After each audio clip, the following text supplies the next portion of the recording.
Hi, everybody. This is Phil Sims, and you're watching Fresh Cookies. What is up, everybody? Welcome back to Fresh Cookies. Week 2 of high school football kicking off. Actually, it kicked off yesterday, but we're going today, and we're going tomorrow. All right, Friday's here. Got a great show for you. Coach Tony Raccioppi joining the show. And, first half, we're going to go over some of the, I guess you could say, upsets and surprises of week 1 in high school football. And I'm just going to pull up where I was last week.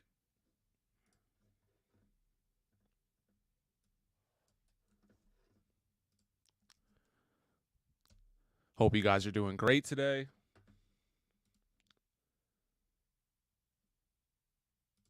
I also hope you're getting out to some good high school football tonight. All right, so I'm just going to put this up here.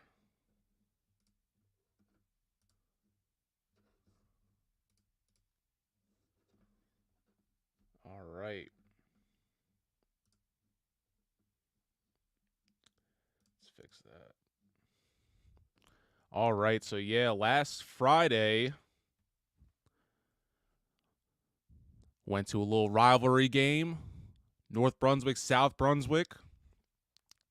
My dude Samad Hicks starting the game off with, I think, an 88-yard kickoff return. What's crazy is I said it in the highlight, I filmed his cousin Scooby a couple years ago. His first game at North Brunswick after transferring from New Brunswick. It was at halftime, but ran back the opening kickoff. So insane. Even got the 2-point afterwards. And for those of you who are familiar with the Big Central Conference, Frankie Garbolino, dominant quarterback in North Brunswick for his 4 years he was there. Little brother Jack, got some shine last year, but he's really stepping into a leadership role. Balled out. I believe he had 3 touchdowns, 2 rushing. Was it 2 rushing, 1 receiving? It's something like that, or his reverse. But now these guys are going to be tough to stop. Samad Hicks, he was a 1,000-yard rusher at New Brunswick. They got another kid, Anthony Walker, who transferred from Bergen Catholic, and this kid, Albert Altravis, I believe. Look at that catch, though. Come on, that was number 1 in the top 10 for a reason. But North Brunswick dominating in this one. They have a great team. Expect them to be in that Big Central Conference Big 5 race at the end of the year. And as always, shout out the Raiders. All right, take that off there. So, as always, South Brunswick always welcoming me with open arms. So, it's the second year Coach Joe George is back. We'll see if they can, he is a state championship winning coach, won 3, I believe. So they have standards. I think he'll get them back there eventually, though.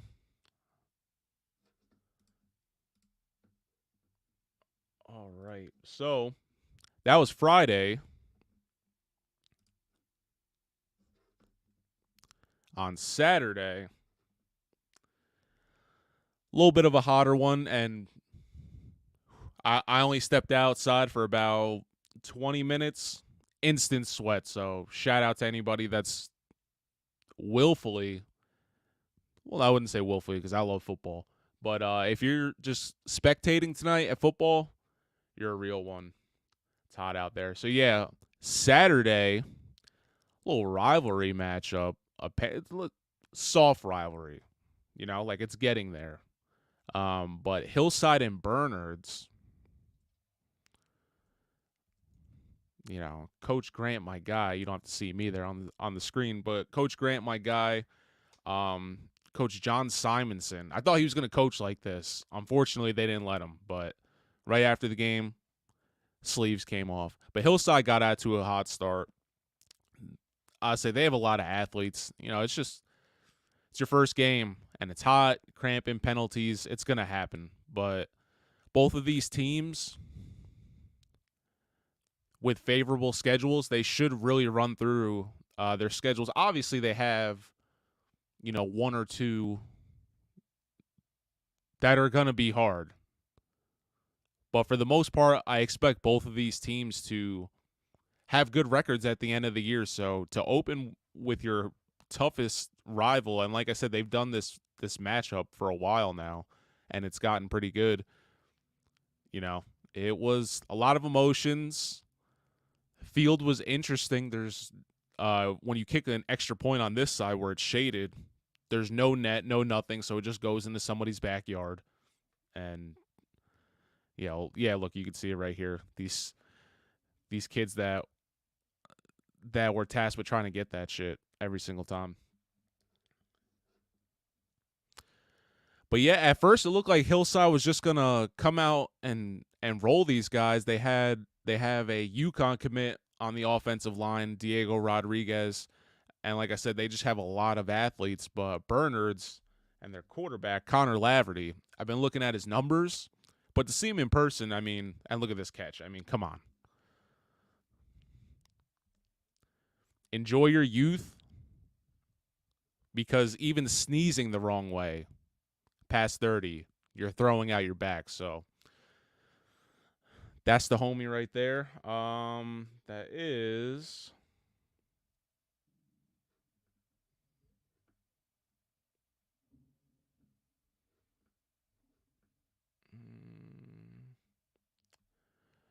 I want to give him his credit.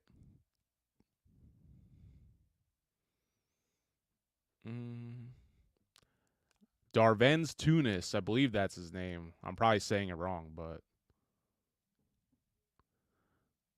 hey, what's going on? Is this Connor Dietz territory we got in the chat? I say I watched his game, pretty good. But yeah, this big. I was gonna say this. Really, this breakup on the screen pass, huge. Because Hillside needed something, but this strip right there, it's not a full peanut punch. But you know what that is? Fresh cookies. Oh, yeah. Shout out to Dietz' dad. He's always on a roll. Connor's he's poised to have a good season. Excited to see what he does. And I'm a short conference guy, so pulling for him. All right, so that's where I was at. Hillside. Yeah, unfortunately they dropped their opener. Bernards, this was their second game. They closed it out right there. And Coach John Simino, red no sleeves, celebrates his 100th win. Shout out to him. Really nice guy. Enjoyed talking to him afterwards.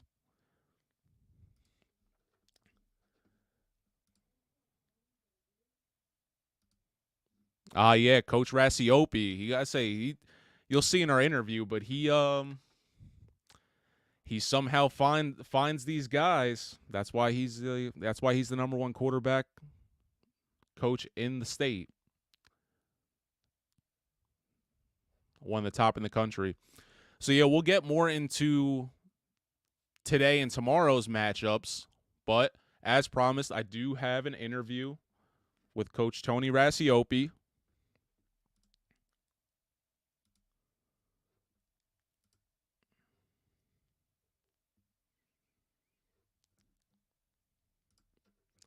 So I'm going to put that on the screen.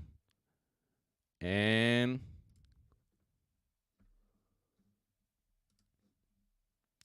we'll be back in a sec.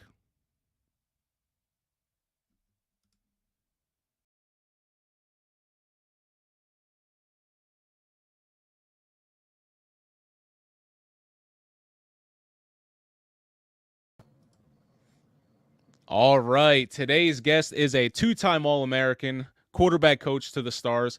He'll even save you if you're drowning in the ocean. Coach Tony Raccioppi, welcome to the show.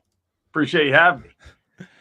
You know, you're actually the second Rowan alumni to be on here, so are you going strong? That's right. That's how we do it. Yeah, and I just learned doing a little bit of research on you. You're on the alumni board. I was, yeah. I served for 4 years. I was the first athlete ever to be on it and voted on it, which is a pretty cool thing. So it's kind of neat to see the transition from the university, what it's been. Again, I was there in the early 2000s, so really crazy, like what it's kind of turned into from 2002 to like now, so it's kind of cool to serve on the board and hear about the plans and the stuff going on academically and as well as athletically. So I always love giving back to that place. I love that place very much. Yeah, I'm glad I didn't ask you if it was Glassboro State when you went there, because you're not that old. Not that it was old. definitely Rowan when you Right. went there, It's and you had Rowan. Yeah, and Rowan University, not Rowan College, Rowan University. I was in the back end, thank God.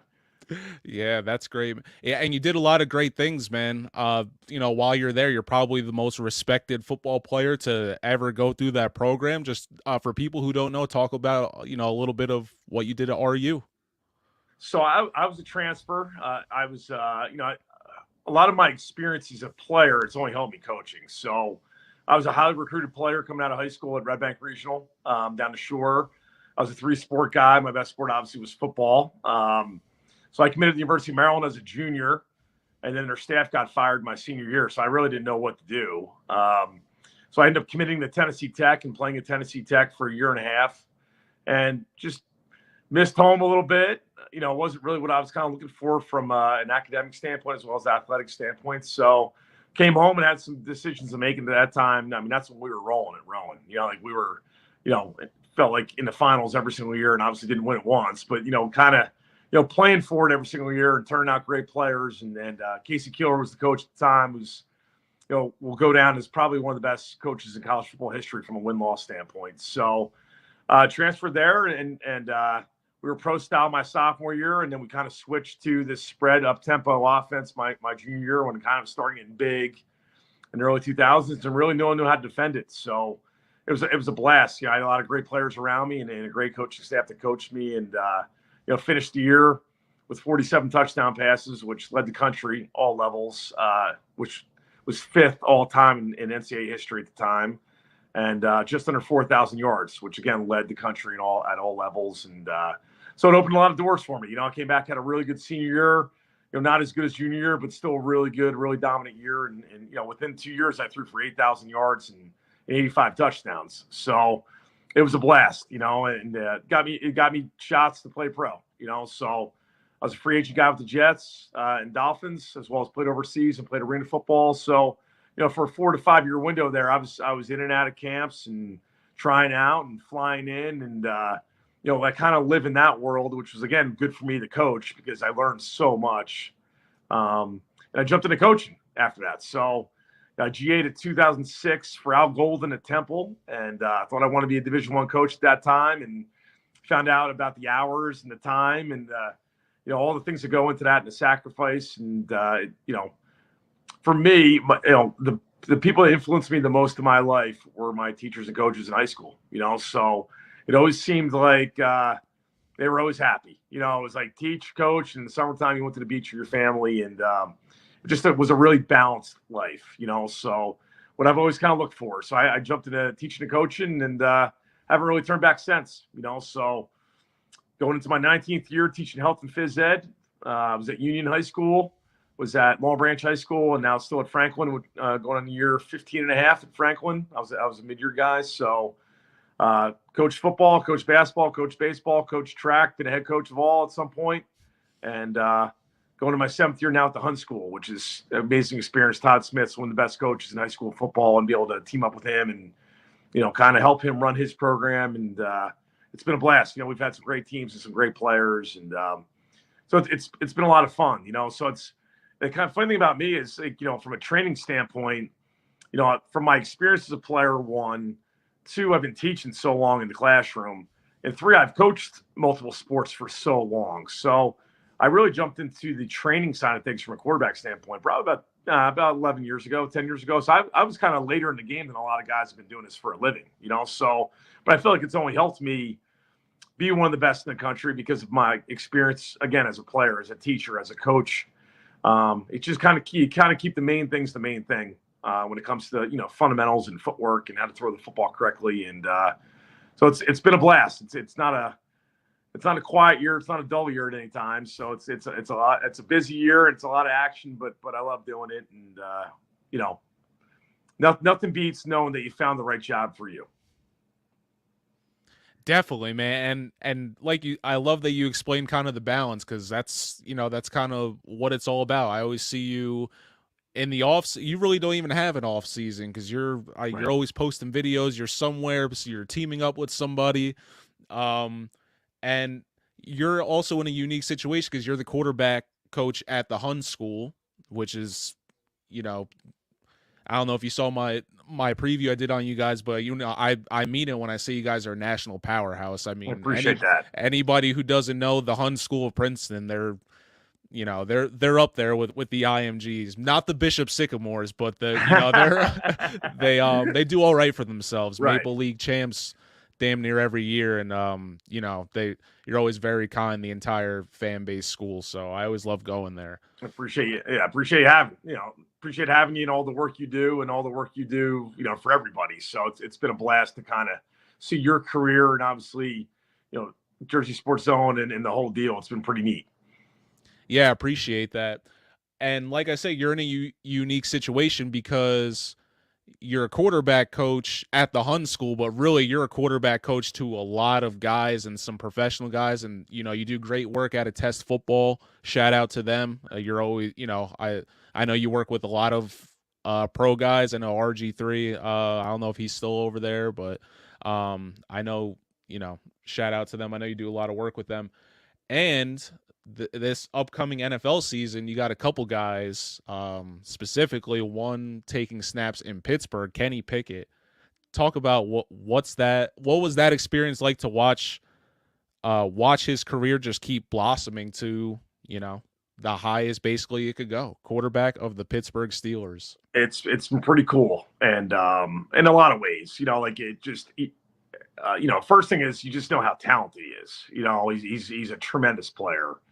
Has always been, number one. Number two, how hard he works because you're there most of the time when he's doing the work, and the sacrifice he makes to be great, and the drive that he has, the willpower that he has, his commitment to be great, his commitment to his teammates, his commitment to the organization. So it's been awesome. We've worked together his entire Pick career, and then obviously I did all his draft prep training. So between the Senior Bowl and the Combine and then this Pro Day, so we banged that out. And then obviously when he got drafted, that was, one of the neatest moments of my life outside of, maybe getting married to my wife and my kids. And I was, that's in my top 10, for sure. So just to see his progression and how much he wanted it and how much he sacrificed to be great. Again, a lot of times when you work with guys, sometimes you might see a guy 4 or 5 times. Like some guys that train quarterbacks in the country, they might see a guy for 4 or 5 times, total. And they never see him again, but you worked with him and maybe you got him better and maybe you showed him a thing or two. Like I would say on record, no one has probably put more time together as a quarterback and a quarterback trainer than me and him. I saw him every single break for 5 years at Pitt. And then obviously since he got drafted. On top of the draft prep stuff. So. I think we lost Coach for a second. Sorry about that. You there? Yep, sorry. We're here. Don't worry. So it's been pretty neat because of obviously the time that we.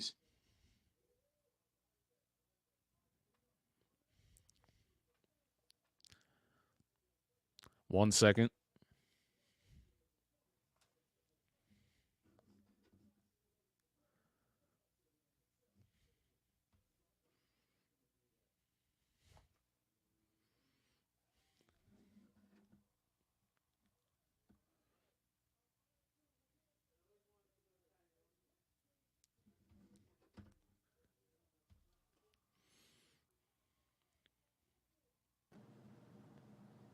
There.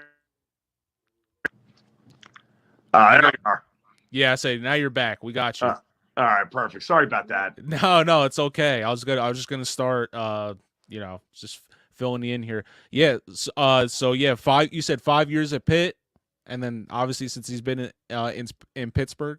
Yes. So 5 years in Pittsburgh, and then again all his draft prep for that year. So you're talking, getting him ready for the Senior Bowl, which he was MVP of. You're talking about combine, and then you're talking about his pro day, so writing the script, running the script at his pro day in front of all, GMs and head coaches and, a ton of decision makers on the side watching, which is pretty neat. And obviously for him to go in the first round, dream come true, so that kid has lived out his dream for the most part of his life. And it comes out of the fact that A, he's really good, and B, he's a super hard worker on top of being a great kid, so like he's a kid that outside of the football stuff, he's just a super person. So couldn't be more happy for him.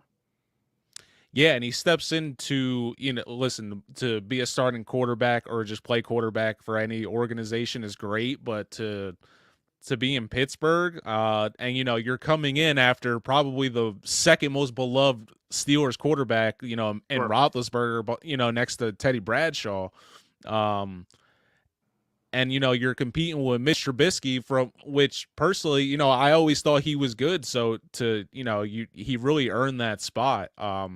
Yes. You kind of answered one of my questions, but what's basically been, you think, the best moment with Kenny thus far? I would just say the overall process of this whole thing, just kind of evaluating every year, kind of like where he's at and what he needs to get better at, and just kind of focusing on that and getting better. And then, he goes out and has a better year and plays really well. And then you focus on a couple things he didn't do well and you get better at that. And it's like this cycle of, evaluation, setting goals, work ethic, and then you go out there and compete, and you're better. You're a better player, So it's been pretty neat to I've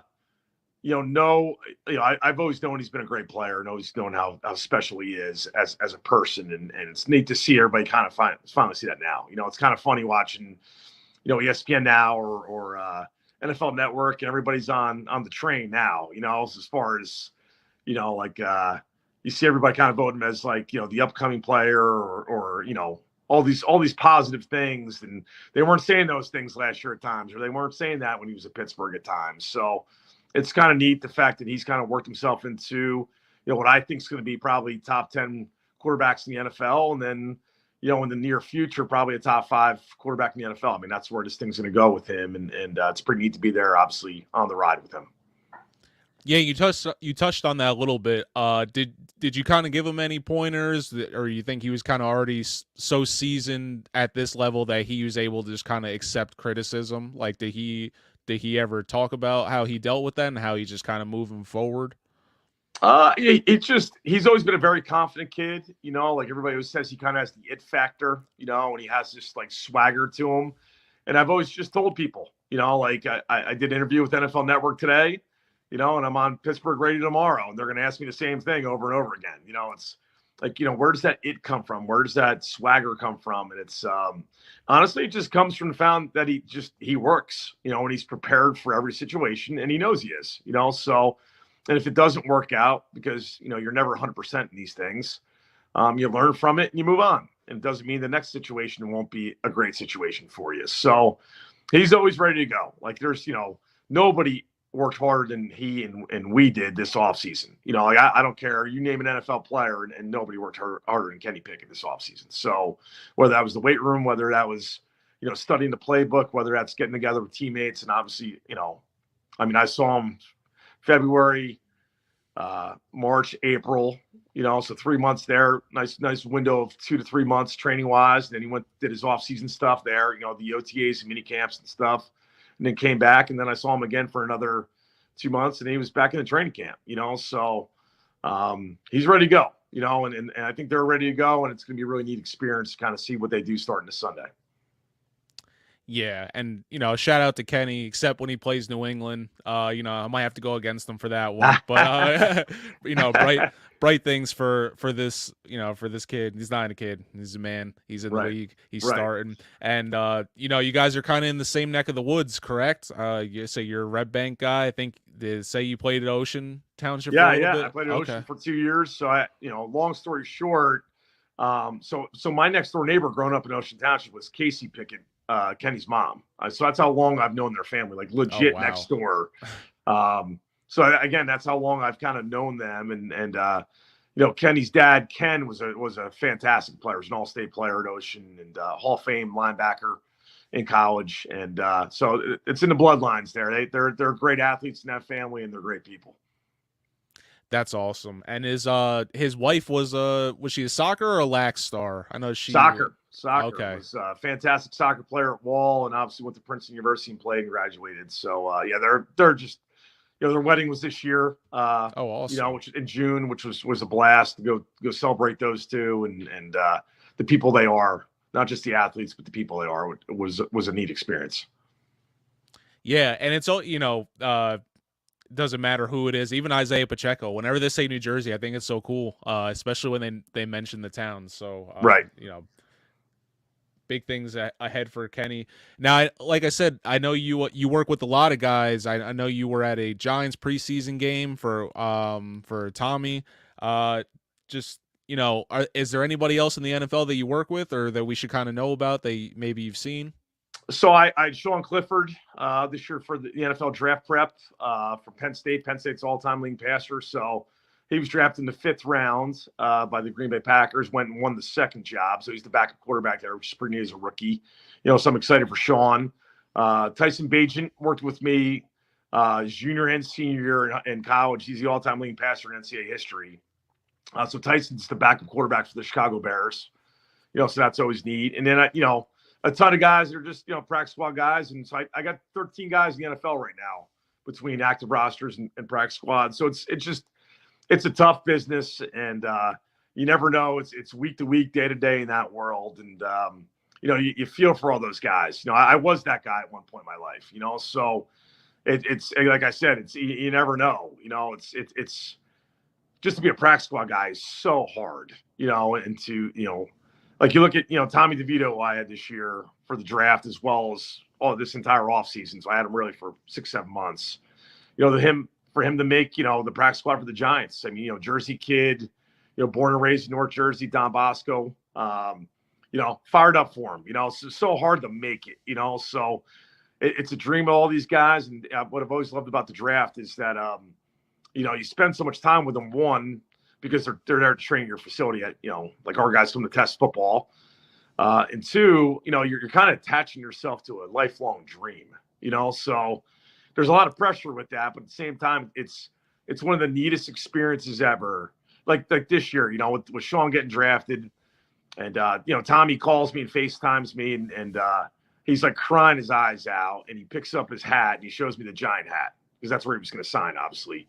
And he couldn't even control himself, that's, kind of mumbled thank you. And that's why you do what you do as a coach, so, Adrian Martinez, who I had this year, is Nebraska's all-time total offense leader, so had him for the draft. He came back to New Jersey and trained with me. He rented an Airbnb, so he was here this summer with Detroit Lions, same thing, people really didn't think he was going to play quarterback in the NFL. They thought he was more of an athlete, like a running back, a tight end, special teams kind of guy, maybe because he was such a good athlete.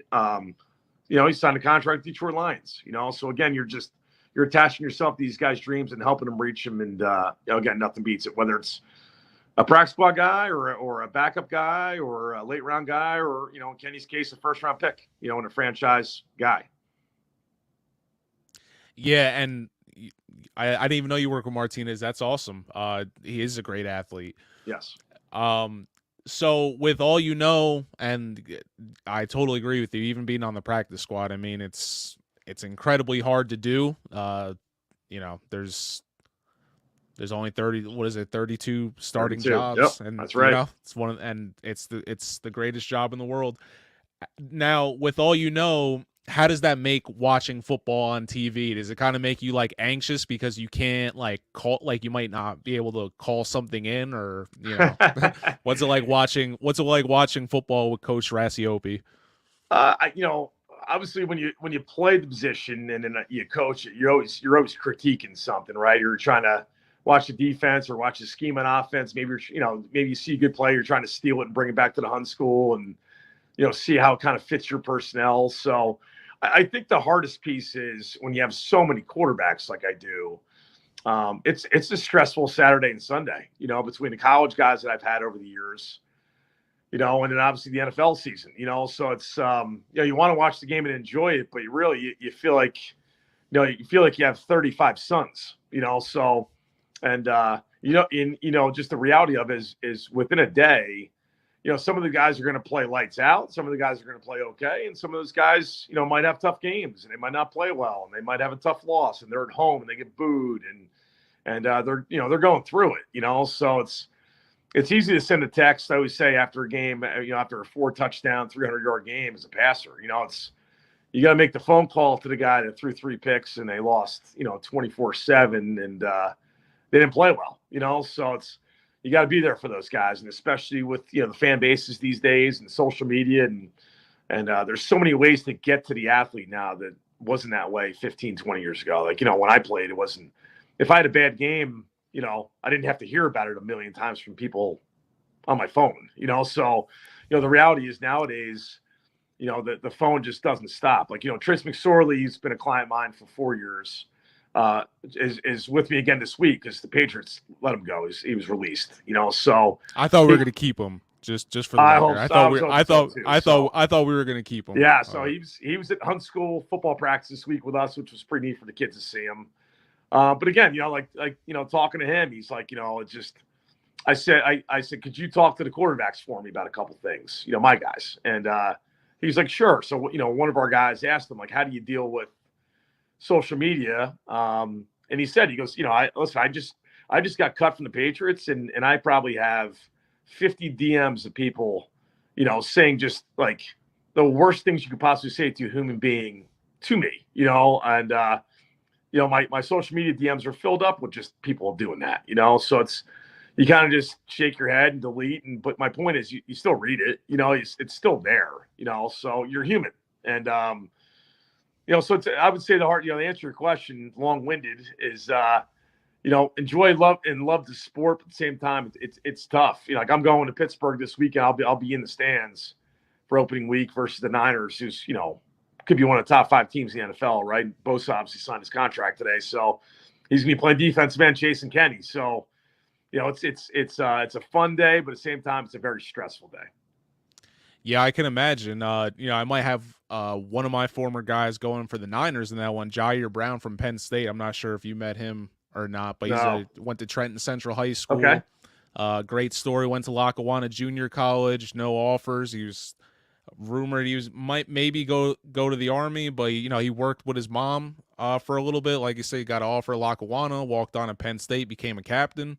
Awesome. Third round pick. So got nice to. We'll probably have a couple Jersey guys over there. So that's all. That's an awesome experience, though. I know Kenny. They always you're there. They always take care of you. That's awesome, man. Yeah. And like you said, that's awesome, by the way, Trace McSorley coming over to the Hun School. And you got a pretty high-profile guy there right now in Miles O'Neill. For those of you who don't know, Texas A&M commit, the next Aggies quarterback. And you have we'll get into a couple of the other guys that I know you've coached, but what's that experience been like? I know you guys just got acclimated this year. Sure. Just talk about what that's been like. Yeah, Miles, super talented kid, big frame, 6'5", 6'6", almost 225 pounds, huge hands, pretty good athlete for that size, moves pretty well.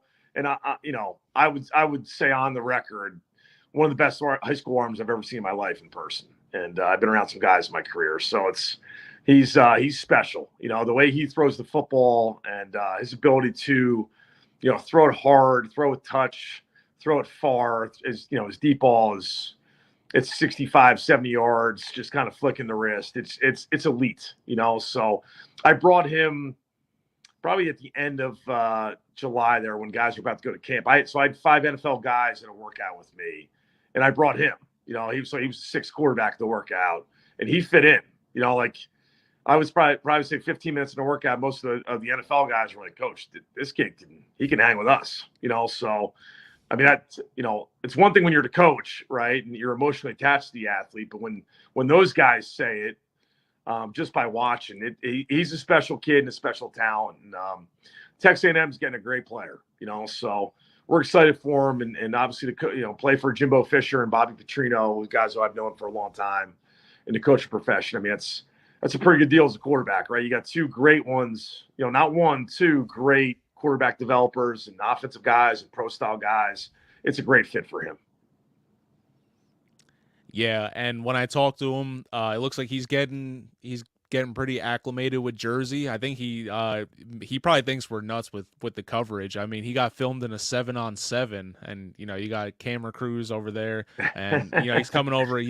I believe he told me he was in Massachusetts last right. year, correct? Yeah, right, correct. He was really happy to be joining you guys, so I'm looking forward to Miles O'Neill, and another one of your guys who I've already got so far this year, AJ Sarace, the next Rutgers quarterback. I mean, this dude, I think he started as a sophomore, He started as a sophomore, so he played as a freshman, started as a sophomore, and then going into last year, he played well for a half, and then he broke his leg, so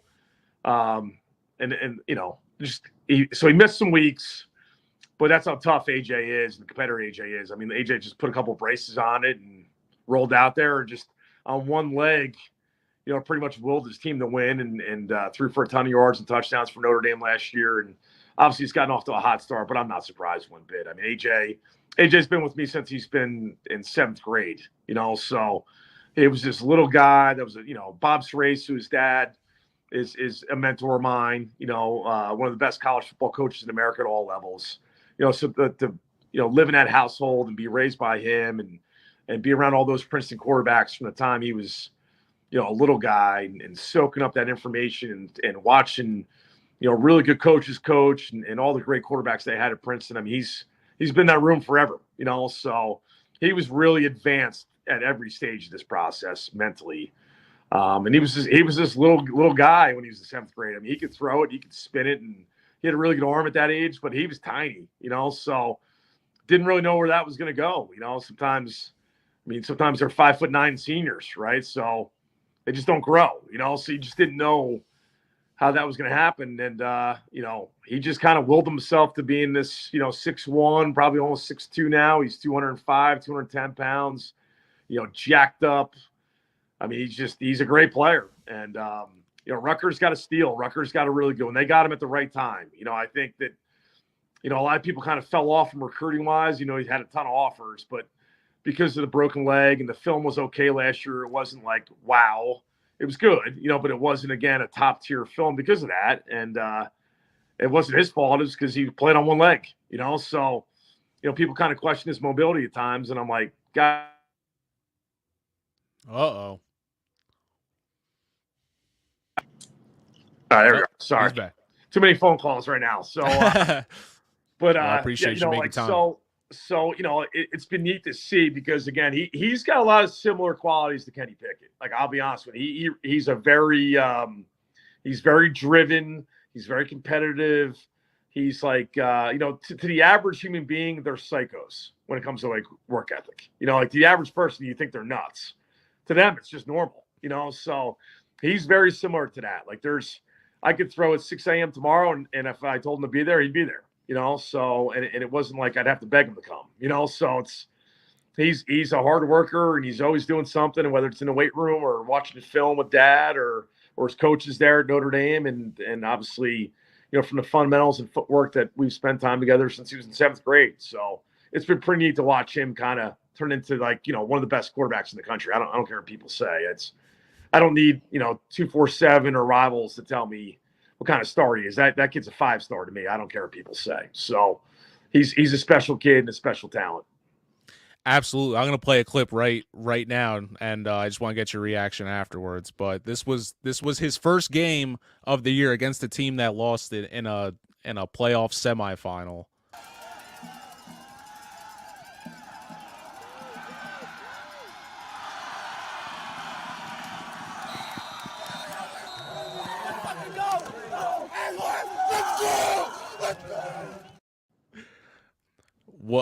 How does that make you feel when you see that, knowing all the work that he's put in?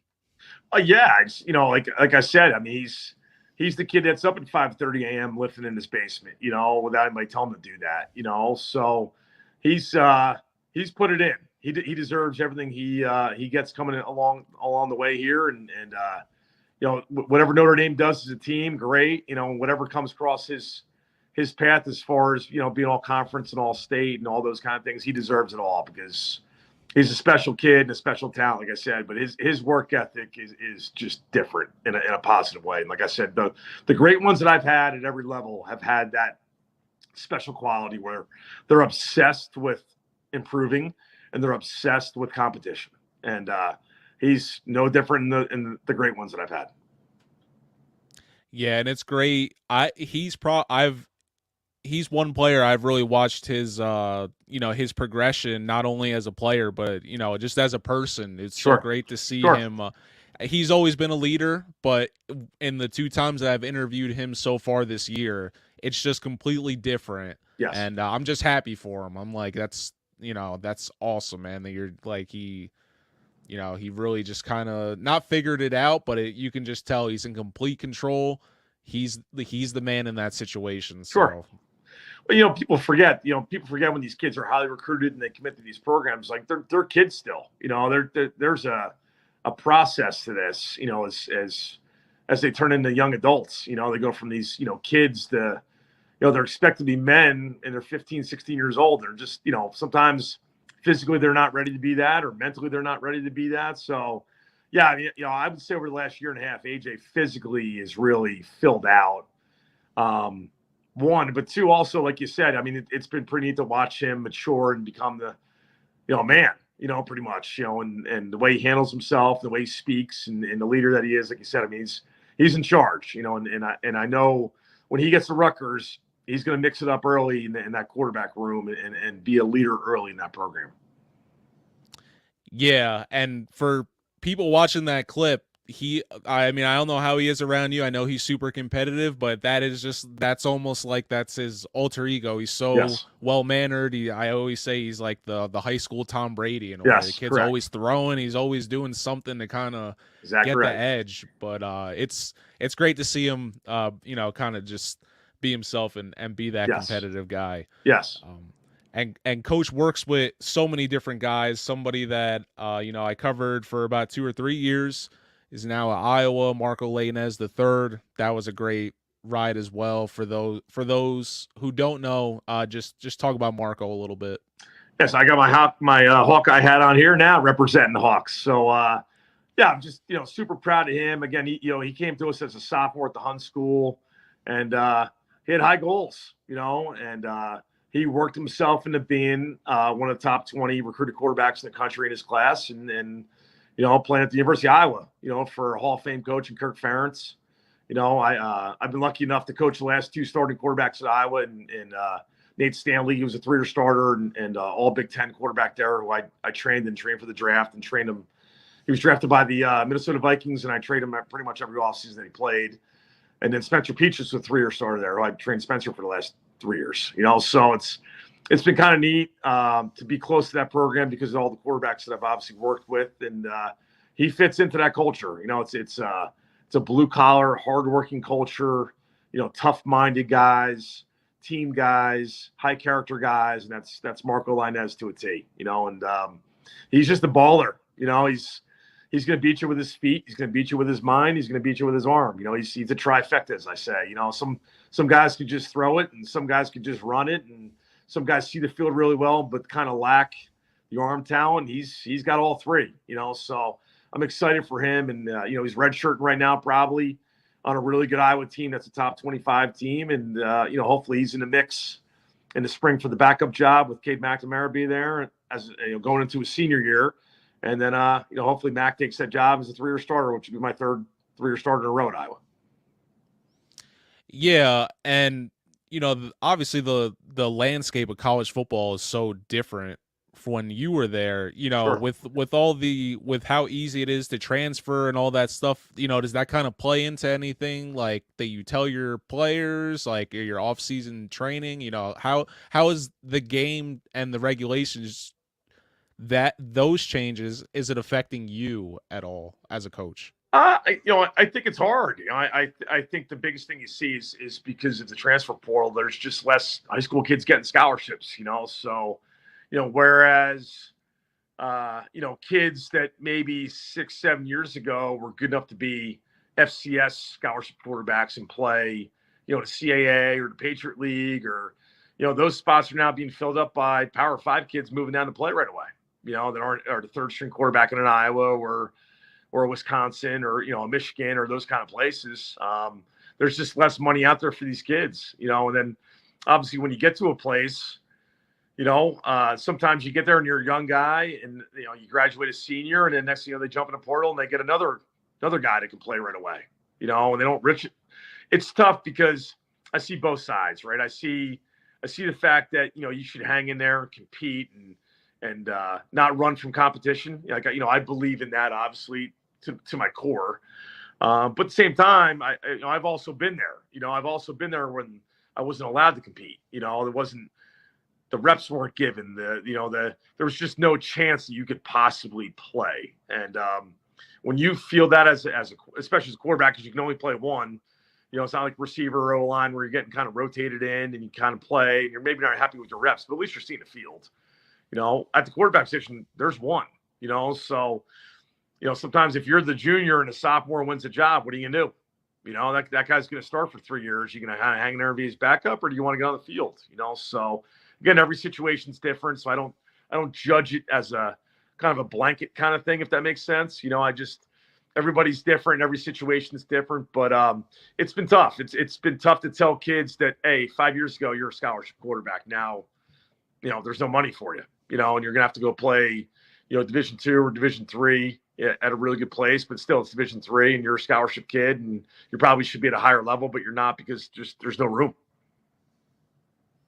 Yeah, and I know, obviously with NILs and everything, it's a lot more than money. I find it really hard to believe that these kids don't want to play. Like you said, the competitive edge is there. You're itching, and I like that was really interesting to hear how you broke that down. It's true. There's only one, Yeah. unless you're splitting, you're splitting reps or, you're fighting out for a job. Right. What's the youngest age group you'll train? I usually don't go just because my time. I don't really go below freshmen.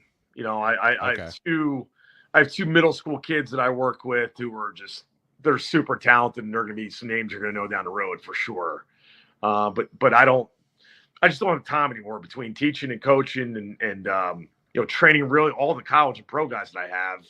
Really, I kind of stick to my 18 to 20 high school kids that I can really dive in and get better each week. But even with those guys, it's not like I'm out there 4 times a week with them, So, I got a family. I got 3 young kids, so I'd rather, my days of Sundays on a field for 7 hours straight are over, So I grinded my butt off for a long time. And again, it only helped me become a great coach because of it. But I'm at the point now where it's get the work in, get guys better, and obviously get home and spend time with family, which is important to me. So, yeah, to answer your question, usually around freshman years when I start to see, kids and kind of see how committed they are. And again, usually by like sophomore year, kids are they're locked in, so it's just kind of finding the balance and make sure everybody's getting coached and gets my time that have signed up with me. And again, it's, I kind of know the schedule because I've done this so long now by season. You get off your season in the fall, right? And, for me, my draft prep starts, the first week in January, and I've had 6 guys for the last 8 years. Nobody's put more guys in NFL camps than I have in the country over the last 8 years because I've had 5 or 6 every single year. And most of the time, those 5 or 6 guys all get signed,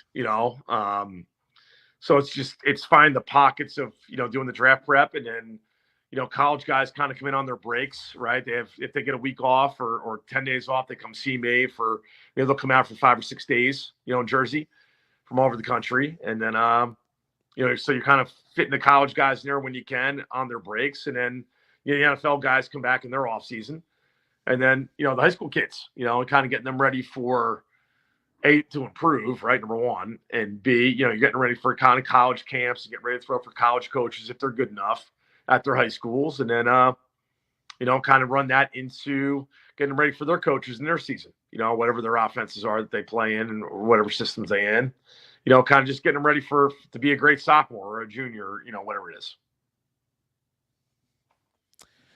Yeah. So what would you say, because I'm just trying to ask this the right way because you don't really coach, you coached about like 14, 13-year-olds. Like you said, you have a couple middle school kids. What do you think is the biggest mistake you kind of see people make when their kid says they want to play quarterback?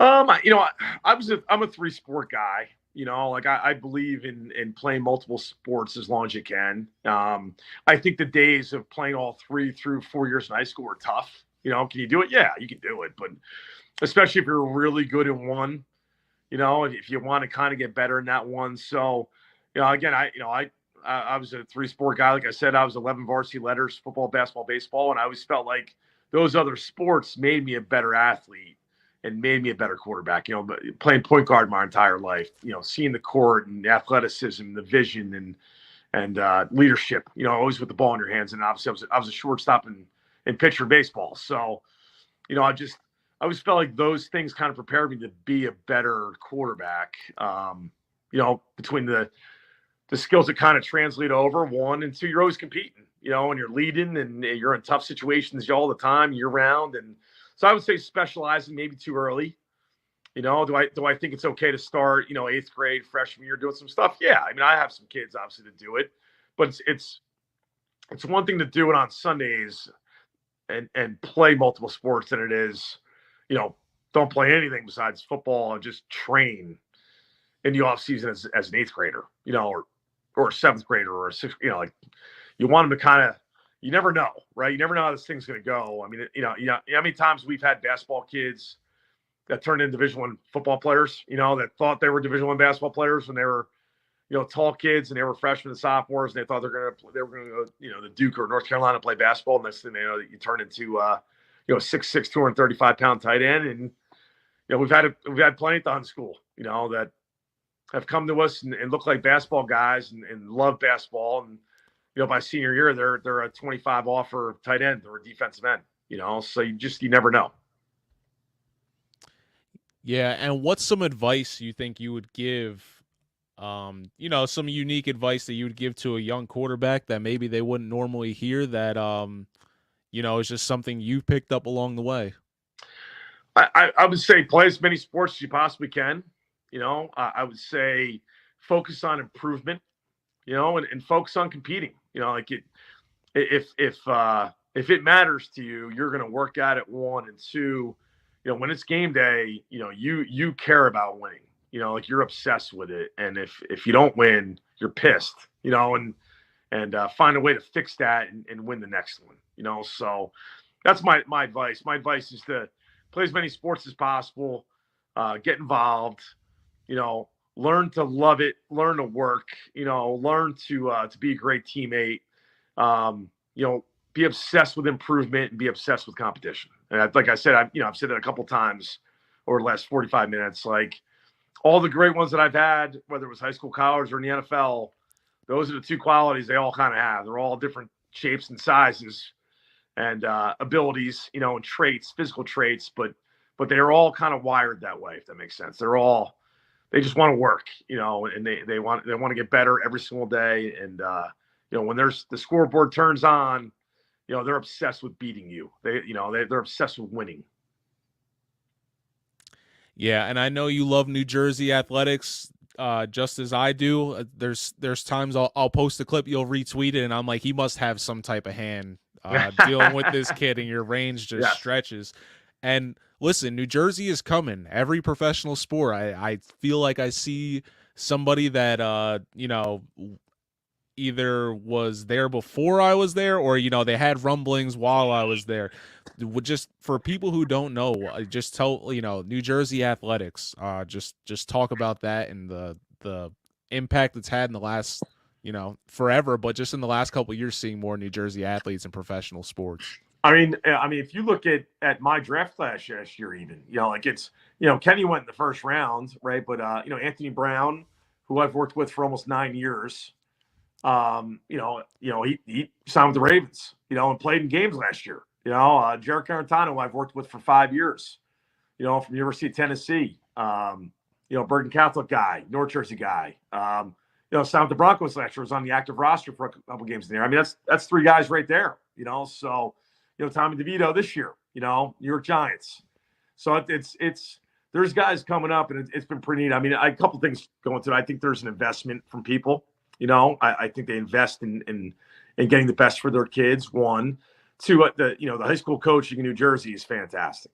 Again, I get to travel a lot because of what I do and see a lot of coaches and go to different areas of the country and sometimes do camps. And I'll put New Jersey coaches up against almost anybody out there from their knowledge and their commitment to their athletes and the time they put into it. And we raise tough kids here, right? There's an edge to us, in the tri-state area that it just rubs off on you.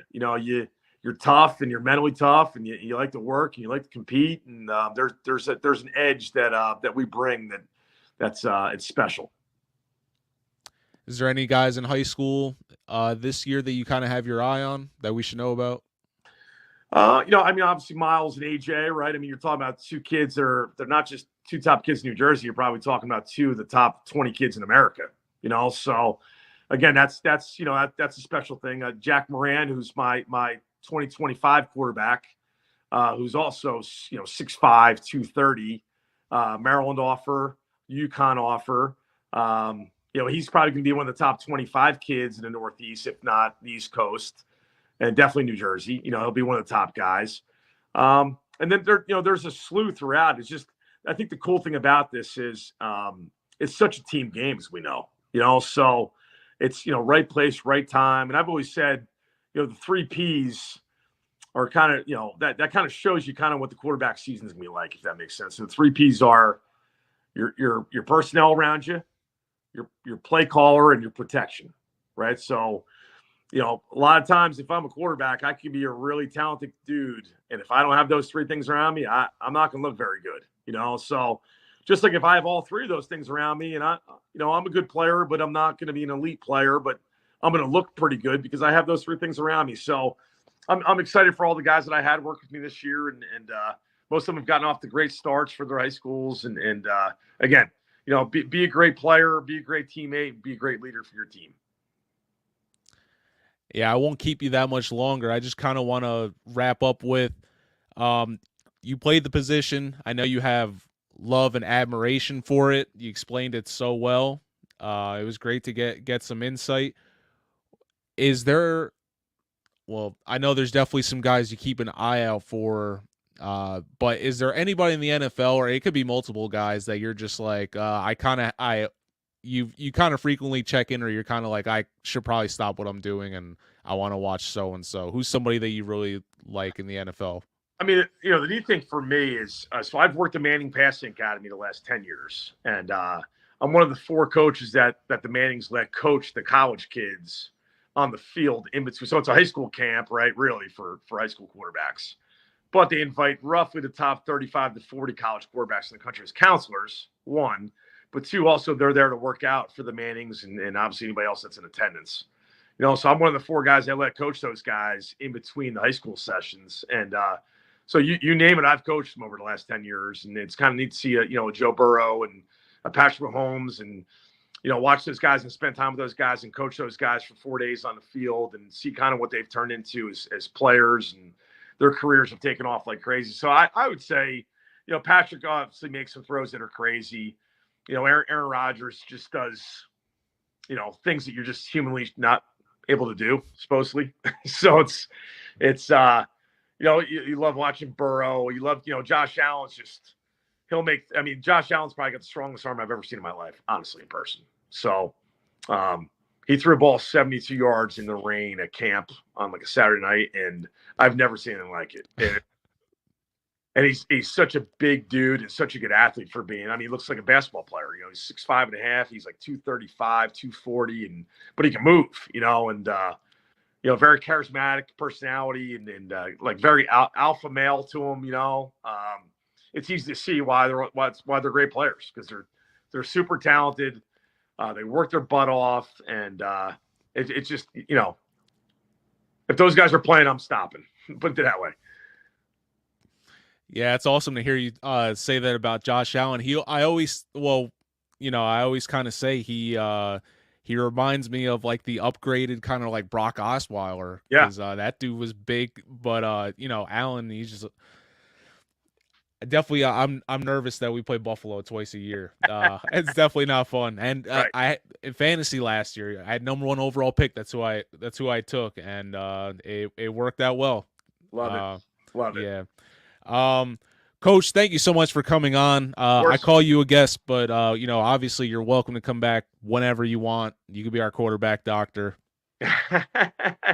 Listen, I appreciate you having me. And again, I love the work that you do and the time you put into it and the effort you put into it. And obviously all the guys, Jersey Sports Zone. It's been neat to see, that company kind of take off and cover high school football and the college athletes and, the Kenny Pickett's of the world that came from our state and worked their way up and are doing great things in that level. So I appreciate all the work that you guys do. Thank you so much, Coach. I'll drop all your social media, but if there is there anything you want to plug, anything anybody should know, where they can find you? So Tony Raz 03 is my handle kind of for my my Instagram page as well as Twitter. And I'm a pretty simple dude when it comes to social media. It's either quarterback drills, teaching you kind of the position, or my family. So it's I don't really venture too far from that, or just like you said, retweeting all the kids that I work with or the players I work with, and make sure everybody knows how well they're doing. So again, I appreciate it. Yeah, absolutely. Coach, thanks again. We'll talk offline here in a little bit, but appreciate you coming on Fresh Cookies. Thanks again, Nery. Appreciate it.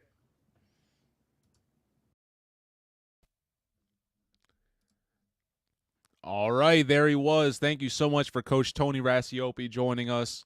Some great insight. Check him out. He works out of Test Football. Like I said, they work with a lot of pro guys. Can't go wrong.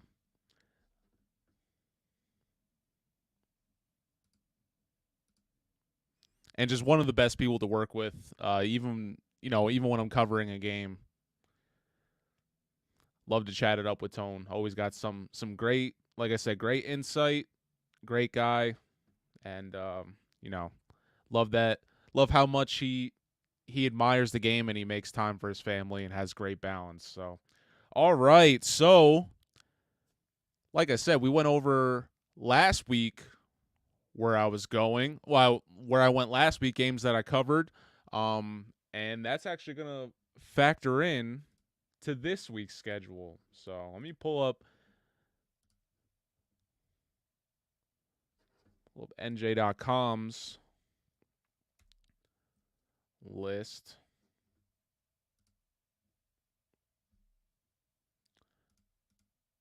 Fix that. Could probably zoom out a little bit.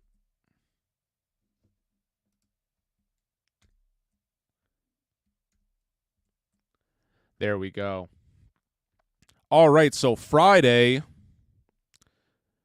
North Hunterdon, Watchung Hills. Watchung Hills had a crazy, I don't know, crazy, but they had to come back against Westfield on the road. That's pretty, it's very interesting. Linden Woodbridge, Coach Chiola, Coach LaSala, they know each other from Colonia. This will be a good matchup. Linden starting the year 2-0. Look out for the Tigers. Cedar Creek, Ocean City. It's a good South Jersey matchup.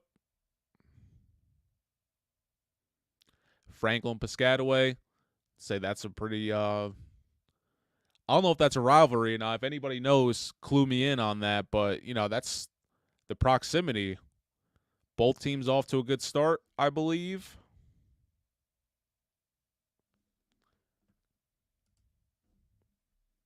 Zai.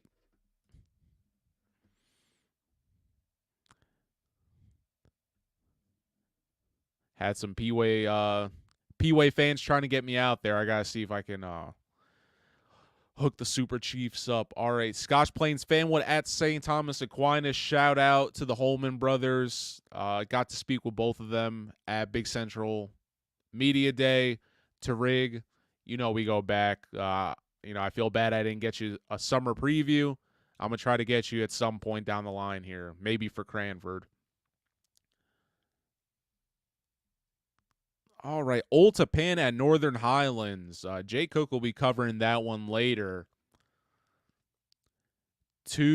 Old Tappan, great history there. Northern Highlands, we had Coach Greg Russo on last show. They have great culture over there. State champs last year. Shout out to the Highlanders.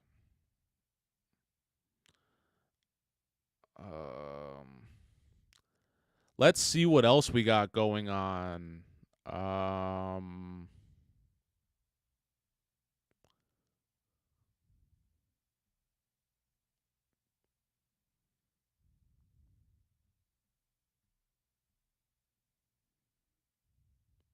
Delran Burlington Township. I didn't get down to BT this year, but Coach Madeira down there, that's my guy. Took care of me really like my first year, and I haven't really had to travel down there as much. But just a great guy, great leader. Always like working with Coach Madeira out in Burlington Township. I see they're off to a 2-0 start. Westfield at Union. Both of these, Union had that win over Bridgewater. Westfield had that heartbreaker against Watchung Hills. So I think this will be a very interesting matchup. These two teams always play well against each other, even when, whatever year it may seem like the scales are kind of turned. So that's always a great Union County matchup. Shout out to both of those programs. I'm pretty tight with both coaching staffs, so it's probably better I won't be there. But I do have to get both of them at some point. Now, both of these teams, Pope John Paramus Catholic, have, I don't want to say shocked, but, off to great starts, 2-0. Paramus Catholic, they just played Hudson Catholic. Yeah, 55-0. Leaving no doubt. And then Pope John Seton Hall Prep. I got this game last year. The Lions with the upset. Also, NFL football yesterday. The Detroit Lions, 1-point victory to start the year over the Super Bowl champs. I don't know. They're done being punching bags. But both of these teams, kind of mixing up the non-public discussion here in New Jersey early on in the year. This is where I'll be at. So you can catch me at Pope John PC. Coach Russo, I'm coming. I'll see some Kenyon Massey, the UMass commit, a couple of my other guys over there. And, yeah, you guys, let me know where you're going to be heading this weekend and any upcoming games that maybe I should be keeping on my radar. All right, so I'll be at Pope John PC, Phillipsburg with a big opening win against, they opened against Sayreville. Sayreville had played the week before, but big opening win for Phillipsburg last week against a very good Sayreville team, coached well by Don Sofilkanich, who, if you listen to this show previously or watch my preview, won 3 straight titles down in Asbury Park. Shout out the Shore Conference, Group 1. They're still kicking, all right? So, yeah, this matchup favors Phillipsburg. And Ridge, I got them last week against Monroe. Actually, I blanked on that, so my bad to the Red Devils. They always show me love whenever I go there or just on social media, and I like dealing with Coach West. Very nice guy. So, yeah, Peaburg with that big win, 42-7 against the hard-hitting Group 5 Sayreville team.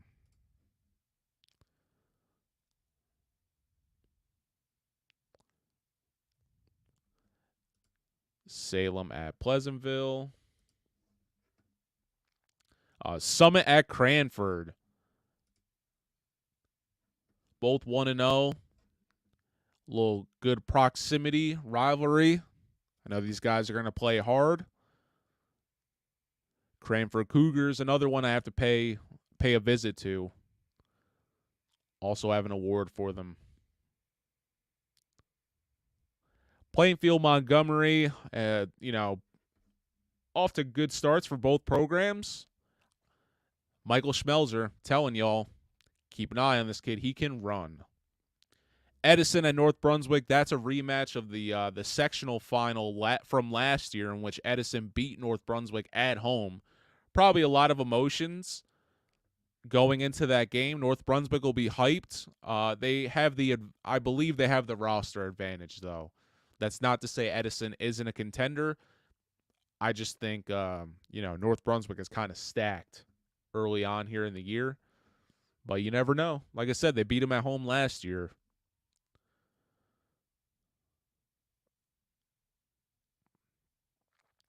South Brunswick, Old Bridge. Couple of my GMC teams. Appreciate both of those fan bases always showing love. Same with Heightstown and Robbinsville.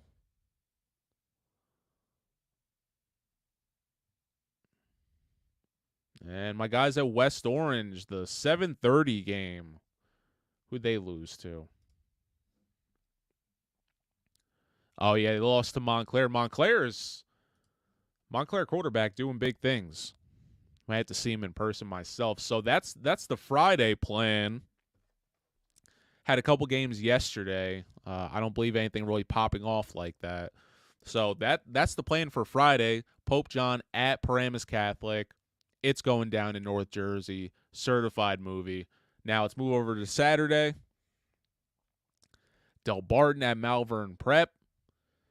Malvern, one of the top programs in Pennsylvania. Fun fact, they were actually outside of the All-Star games I had to film in that summer. They were the first football game I filmed. St. Augustine at Malvern Prep, coming to you from Villanova University. It was a good time. We just spoke with Coach Tony Raccioppi. He's the quarterback coach over at Hun. They're taking on Mastery Camden, who's already played 2 games already. The Raiders, undefeated the last 2 seasons, Maple League champs.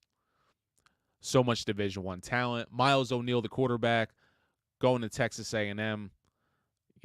Owen Wafel, Michigan commit. Cole Breeler, he has a bunch of offers, USC, Michigan, nothing crazy. Oklahoma, just these storied Power 5 programs. So Hunt School taking on Mastery Camden.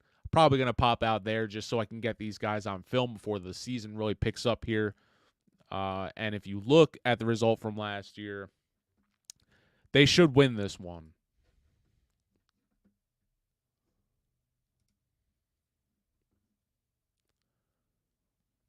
Brick Township taking on Freehold Borough. That's an interesting field. If you're from the Shore Conference, that's definitely, it's definitely a vibe when you go down to Freehold Borough. It's a long walk. You have a lot to think about. Hopewell Valley at Ewing. Ewing Blue Devils, they're scrappy this year. Hopewell had a great team last year. They graduated a lot of those guys, so I can imagine there's some CVC teams that are looking for some get back after some of the scores they were putting up last year.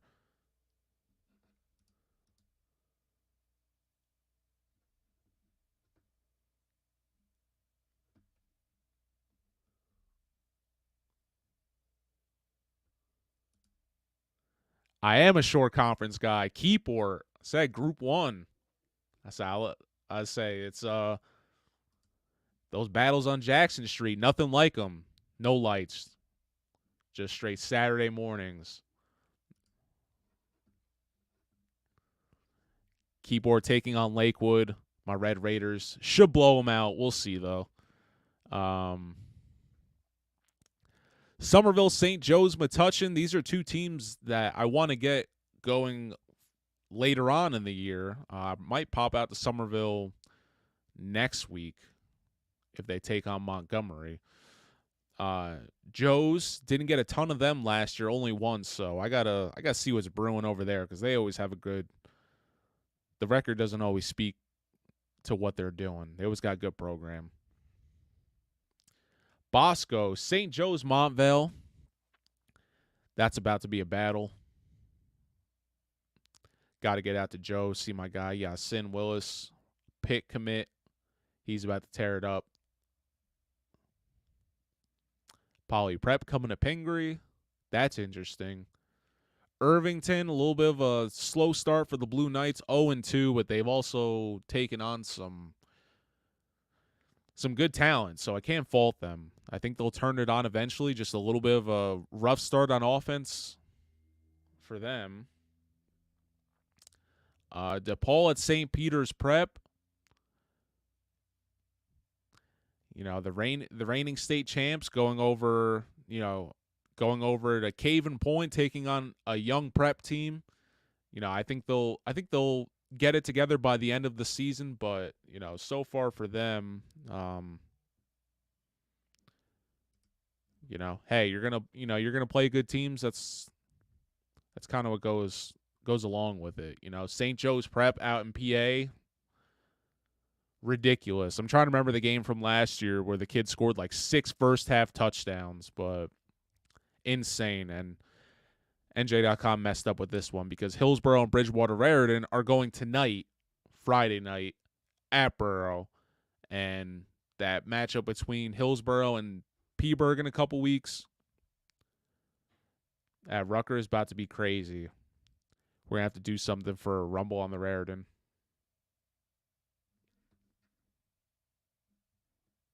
Oh, I guess I did skip over that one. Thank you. Some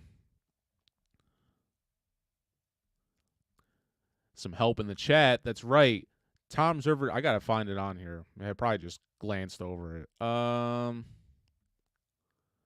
See, I make notes and then I get wrapped up. There we go. Tom's River North at Rumson Fairhaven. Both 2-0. It's so crazy because if you just heard me, I went to Keyport. We played RFH, and it's just like a completely different situation for them now. They're really, I don't know about, I would have to check how they did last year, but you know, the last couple of years they've been just straight state contenders. So for this one, I mean, I'm gonna take TR North. They're on the road. RFH is impressive, but Mike is just on another level. And that offensive line, like I said, they might have the biggest offensive line outside of like Bergen Catholic, those guys. Definitely for a public school team. I think TR North got the biggest offensive line. So I expect them to start 3-0, but you never know. The Perp runs strong.